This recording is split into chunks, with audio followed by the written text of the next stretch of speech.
ఆకువీడును అయోధ్యగా మార్చాల్సిన శుభతరుణం ఆసన్నమైందా? హిందూ దేశంలో హిందూ దేవతల పండుగల రోజున హిందూ దేవీ దేవతలకు పువ్వులమాల సమర్పించాలంటే అన్యమతస్థుల అనుమతి కావాలా? అన్యమతస్థులు మన రాముల వారికి సమర్పించిన పువ్వులమాలను తీసి కింద పడేస్తున్నారు. నమస్కారం, జై శ్రీరామ్. ఈ పాటికే మీకు అర్థమై ఉంటుంది వీడియో దేని మీద అనేసి. రీసెంట్గా శ్రీరామనవమి రోజు జరిగిన ఒక దాడి గురించి, క్రైస్తవ మతోన్మందులు చేసిన దాడి గురించి ఈ వీడియోలో మనం తెలుసుకుందాం. ప్రతి ఒక్కరు కూడా వీడియోని స్కిప్ చేయకుండా చివరకు చూడండి. ఎవరు కూడా నాకెందుకులే అనుకోకండి. ఒకవేళ అలా అనుకుంటే రేపొద్దున ఈ యొక్క దాడులు అనేవి మీ వరకు కూడా వస్తాయి. అప్పుడు మీతో పాటు ఎవరు కూడా అయితే ఉండరు. కాబట్టి ప్రతి ఒక్కరు కూడా ఈ యొక్క దాడుల గురించి డెఫినెట్గా అయితే తెలుసుకోవాలి. కాబట్టి వీడియోని స్కిప్ చేయకుండా చివరికి అయితే చూడండి. అసలు ఏం జరిగిందంటే, కృష్ణరాజు గారు, ఈయన గురించి అందరికీ తెలిసిందే. ఈయన గురించి పెద్దగా ఇంట్రడక్షన్ అయితే అవసరం లేదు. ఈయన ఆంధ్రప్రదేశ్ యొక్క డిప్యూటీ స్పీకర్, అలాగే ఉండి నియోజకవర్గ ఎమ్మెల్యే. ఈయన ఒక 10-15 రోజుల క్రితం ఉండి నియోజకవర్గంలో పర్యటన అనేది చేస్తూ ఉన్నారు.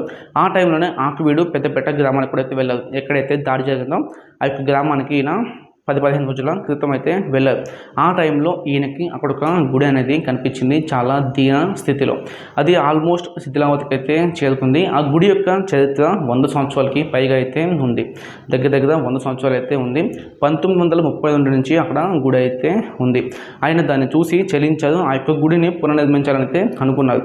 ఆయన అలా అనుకున్నారో లేదో, అక్కడ ఒక గ్రూప్ అయితే ఎంటర్ అయింది. వాళ్ళు ఏంటంటే క్రైస్తవ మతోన్మాదులు.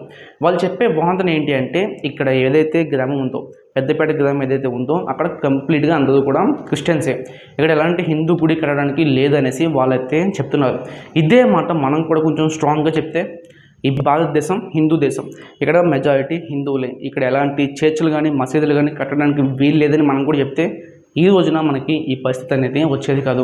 కానీ మనం ఏంటి అంటే, మత సహనం అని ఒక పేరు పెట్టుకుని ఈ విధంగా మనం వాళ్ళకి అవకాశం ఇవ్వడం ద్వారా ఈ రోజున వాళ్ళు మనల్ని మన గుళ్ళు కట్టుకోదనేసి అయితే అంటున్నారు. మత సహనం అనేది 2 వైపుల నుంచి ఉండాలి. కానీ వాళ్ళు మన మీద రాళ్ళు విసురుతూ కత్తులు లేపుతున్నా కూడా మనం కనుక మత సహనం అనే మౌనంగా ఉంటే అది మత సహనం కాదు, చేత కానీ తనం అవుతుంది. కాబట్టి ఇక్కడైనా ఇటువంటి మత సహనానికి అయితే స్వస్తి చెప్దాం. హిందువులు సెక్యులరిజాన్ని వదిలి పక్కన పెట్టండి. ఆ యొక్క దుప్పటిని తీసి పక్కన పెట్టండి. ప్రతి ఒక్క హిందువు కూడా కట్టర్గా మారాల్సిన సమయం అయితే వచ్చింది. ఇంకా టాపిక్లో అయితే వద్దాం. సో ఆ విధంగా క్రైస్తవులు రఘురామకృష్ణరాజు గారు అయితే వాదోపవాదానికి అయితే దిగారు.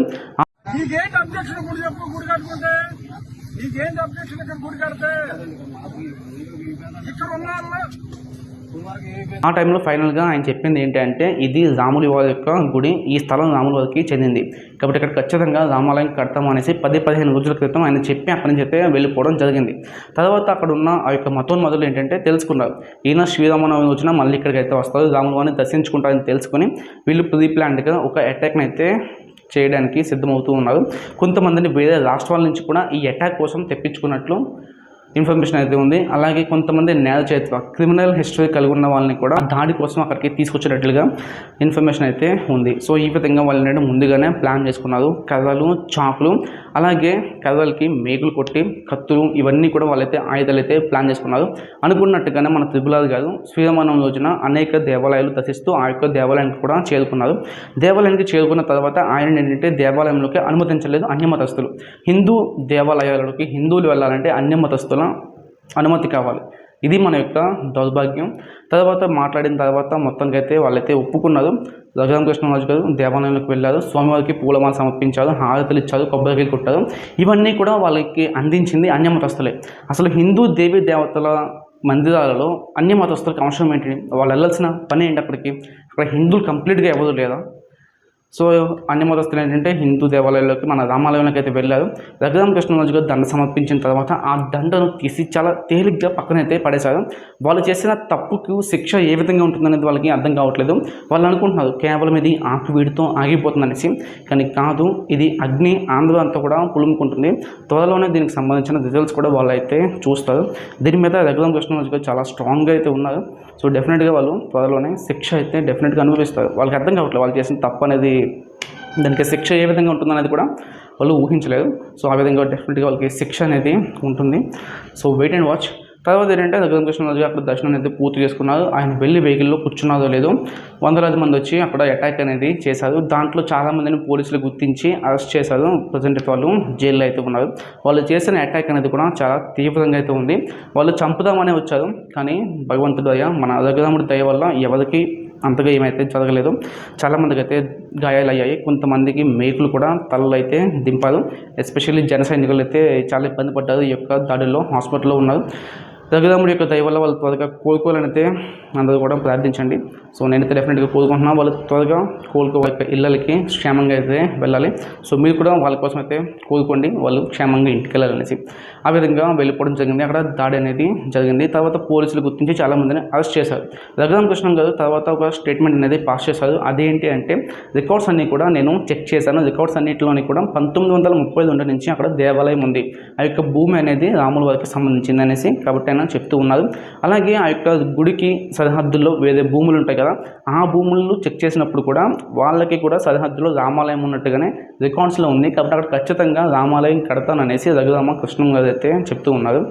సో ఆయన ఖచ్చితంగా అక్కడ రామాలయం అయితే కడతారు, అందులో ఎలాంటి డౌట్ అనేది లేదు. ఇక్కడ ఆయన తీసుకున్న మరొక అద్భుతమైన నిర్ణయం ఏంటంటే, ఆయన అనుకుంటే ఆ యొక్క రామాలయాన్ని పూర్తిగా ఆయన సొంత డబ్బులతో కట్టచ్చు, లేదంటే ప్రభుత్వ నిధులతో కూడా కట్టచ్చు. కానీ ఆయన అయితే అలా చేయలేదు. దీంట్లో ప్రతి ఒక్క హిందువుని కూడా భాగస్వామ్యం చేయాలనుకున్నారు. కాబట్టి ఆయన ఒక అద్భుతమైన ప్లాన్ అయితే చేశారు. అదేంటి అంటే, హిందూ బంధువులు ఇచ్చే చందాలతోనే అక్కడ రఘురాముడికి భవ్యమైన దివ్యమైన రామ మందిరాన్ని నిర్మించాలైతే అనుకున్నారు. 100 రూపాయల నుంచి 10,000 రూపాయల వరకు వచ్చే చందాలతోనే అక్కడ రాముల వారికి ఒక దివ్యమైన అద్భుతమైన రామాలయాన్ని నిర్మించాలైతే అనుకున్నారు. అది కూడా వచ్చే శ్రీరామనవమి లోపు. దీనికోసం ఒక అకౌంట్ని కూడా కొత్తగా అయితే ఓపెన్ చేయడం జరిగింది. అకౌంట్ నెంబర్స్ కూడా మీకు ఇక్కడ పక్కన డిస్ప్లే చేస్తాను. సో మీకు తగ్గట్టు మీరైతే కొందరైతే దీనికి చందా అనేది ఇవ్వండి. 100 రూపాయల నుంచి 10,000 రూపాయల లోపు ఎంతైనా సరే మీరు దీనికి చందా అనేది ఇవ్వచ్చు. ఈ అకౌంట్ అనేది 80 లక్షలు రాగానే సీజ్ అయిపోతుంది అనమాట. 80 లక్షలు రాగానే అది క్లోజ్ అయిపోతుంది. ఆ తర్వాత మీరు ట్రాన్సాక్షన్స్ చేద్దామన్నా కూడా ట్రాన్సాక్షన్స్ అనేవి జరగవు. కాబట్టి హిందూ బంధువులందరూ కూడా ఈ యొక్క అద్భుతమైన కార్యక్రమంలో పాల్పంచుకోండి. రీసెంట్గానే మనం చూసాం, ఢిల్లీ ఉత్తమ్ నగర్లో తరుణ్ అనే ఒక హిందువుకి అన్యాయం జరిగితే అక్కడ ఉన్న హిందువులు ఏ విధంగా రియాక్ట్ అయ్యారని, ఈద్ రోజున వాళ్ళు ఏంటంటే హోలీ అనేది సెలబ్రేట్ చేశారు. అది ఏ లెవెల్లో సెలబ్రేట్ చేశారు ఏంటనేది మనం సోషల్ మీడియాలో చూసాం. అలాగే ఈ యొక్క పెద్దపేట రామాలయంలో మన హిందువులందరం కూడా మన ఐక్యతను అయితే చూపించాలి. ఇది కేవలం రామాలయం, రాముల వారి యొక్క నివాస స్థలంలో అయితే కాకుండా ఇది హిందువుల ఐక్యతకు ఒక గుర్తులాగా, ఒక సింబల్ లాగా అయితే ఉండాలి. కాబట్టి ప్రతి ఒక్క హిందువు కూడా ఈ యొక్క దివ్యమైన అద్భుతమైన కార్యక్రమంలో అయితే పాల్గొండి. అలాగే రీసెంట్గానే సుప్రీంకోర్టు అనేది ఒక స్టేట్మెంట్ కూడా అయితే పాస్ చేసింది. అదేంటి అంటే, ఎస్సీ హక్కు అనేది రద్దు అవుతుంది. ఎవరైతే మతం మారారో వాళ్ళకి ఎస్సీ హక్కులు అనేవి వాళ్ళు కోల్పోతారు. మతం మారిన తర్వాత ఎస్సీలు అయితే ఉండదన్నమాట, వాళ్ళు బీసీసీలకు అయితే వెళ్తారనేసి సుప్రీంకోర్టు కూడా చెప్పింది. సో దీని మీద కూడా పనులు అనేవి శరవేగంగా అయితే జరుగుతూ ఉన్నాయి ఆంధ్రాలో. అలాగే ఈ సందర్భంగా హిందువులందరికీ నేను చెప్పదలుచుకుంది ఏంటి అంటే, మనం వెంకన్నని చూడాలంటే తిరుపతికి, రామయ్యని చూడాలంటే అయోధ్యకి, శివయ్యని చూడాలంటే కాశీకి, వీటికి మాత్రమే వెళ్ళాల్సిన అవసరం లేదు. మన గ్రామాల్లో మన చుట్టుపక్కల ఉన్న దేవాలయాలకి, శిథిలమైన దేవాలయాలకి వెళ్ళి అక్కడ ఒక దీపం వెలిగించిన ఈ కాశీ, అయోధ్య, తిరుపతి ఇలాంటి ప్రదేశాల్లో లక్షల దీపాలు వెలిగించిన రెండింటి పుణ్యం అయితే ఒకటే, రెండింటి ఫలితం కూడా ఒకటే.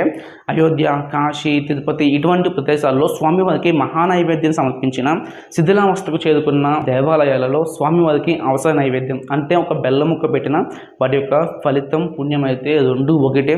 కాబట్టి నేనేంటంటే అయోధ్య, కాశీ, తిరుపతి ఇటువంటి పుణ్యక్షేత్రాలకి వెళ్ళదని అయితే చెప్పట్లేదు.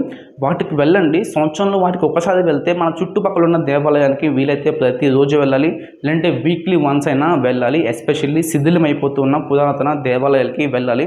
మనం దేవాలయాలకి ఎప్పుడైతే వెళ్తూ వస్తూ ఉన్నామో అక్కడ ఉన్న వాళ్ళకి కూడా ఒక ఐడియా ఉంటుంది, హిందువులు వస్తూ వెళ్తూ ఉన్నారు కాబట్టి మనం కొద్దిగా జాగ్రత్తగా ఉండాలనేసి. హిందువులు ఎప్పుడైతే దేవాలయాన్ని వదిలేస్తారో అన్య మతస్థులు, సో ఎవరైనా సరే దానిని చెత్త కుండీలాగా వాడుకుంటారు, సులభ కాంప్లెక్స్ లాగా వాడుకుంటారు, ఇంకా దారుణంగా కూడా వాడుకుంటారు. కాబట్టి హిందువులు ఎప్పుడు కూడా దేవాలయాలకైతే దూరం అవ్వకూడదు. మన పూర్వీకులు, మన పెద్దలు ఇవన్నీ కూడా ఎంతో ఆలోచించి మన కోసం కట్టించిన ఆస్తులు అన్నమాట. ఇవన్నీ కూడా మన ఆస్తులు. సో వీటిని కాపాడుకోవాల్సిన బాధ్యత మన మీదే ఉంటుంది. హిందువులు దేవాలయాలకి దూరం అవ్వకూడదు.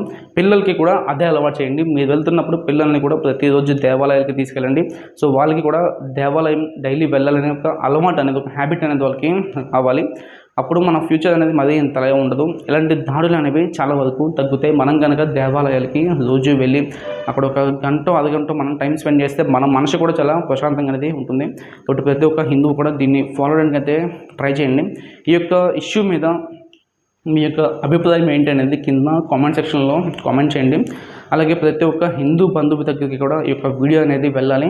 షేర్ చేయండి వాట్సాప్లోనో, ఫేస్బుక్లో, ఇన్స్టాగ్రామ్లోనో. సో మీకు ఎక్కడ నెట్వర్క్ ఉంటే ఆ యొక్క నెట్వర్క్లో ఈ యొక్క వీడియోని అయితే షేర్ చేయండి. వీడియో నచ్చింది అనుకుంటే లైక్ చేయండి. కుదిరితే మన యొక్క ఛానల్ని సబ్స్క్రైబ్ చేసుకొని ఫాలో అవుతాకైతే ట్రై చేయండి. మీ యొక్క అభిప్రాయాన్ని అయితే డెఫినెట్గా కామెంట్ చేయండి. డెఫినెట్గా ప్రతి ఒక్కరికి కూడా రిప్లై అనేది ఇస్తాను. ఈ వీడియోని చివరి వరకు చూసినందుకు అందరికీ ధన్యవాదాలు. జై శ్రీరామ్, జై హింద్.